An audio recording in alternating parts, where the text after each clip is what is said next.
Sira tong ato na. Mao ni si Lina guys, usa sa mga saop nga nagpangga ni Ma'am Amy. Ning maong adlaw ni Ma'am Amy guys, bisag wa siya didto sa Cebu. Niya siya diri sa Bohol ga celebrate pero malipayon siya kaayo guys kay nakauban man niya ang iyang mga mahal sa kinabuhi. Iyang mama, iyang mga aunties o ang iyang mga higala. Daghan kaayog mga handumanan nga among nasud-ong ning adlaw. Naunsa ba guys nga inay kay ang celebrant mo'y maghilak. Kami naman hinuon ang naghilak guys nga nagsudong sa mga talandugon nga mga eksena nga among nakita.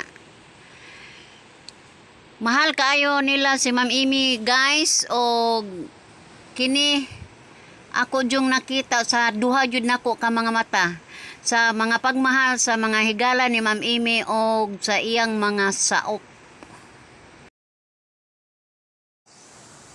Taliwala guys sa kalayo sa maong barangay. Makita jud nimo ang tudo suporta sa mga tao guys kay bisan kung wa sila mga kaugalingong sakyanan niabot jud sila sa panimalay ni Ma'am Amy. Muna guys ang ako ang pagtanaw sa sitwasyon sa birthday celebrants. Naluoy gid mi guys kay namilitin taon sila bisan kung wa sila kwarta.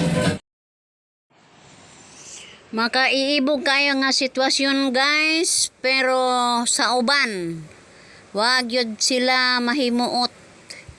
Ang uban ambot kung say hunahuna guys nga na mahinuoy mga tao nga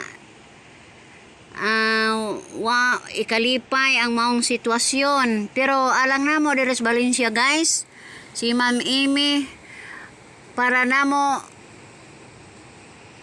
malipay gyud mi niya guys kay kamao jud siya mo pa uyon-uyon sa ato ang tagsa-tagsa ka mga kinaiya. Kamao siya nga mo approach sa uban o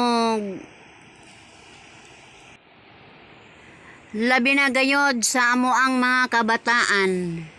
So Ma'am Amy, happy birthday. Manginaot ko nga taas pa nga daghang katuigan nga moabot sa imong kinabuhi. Bye bye ma'am. Bye bye.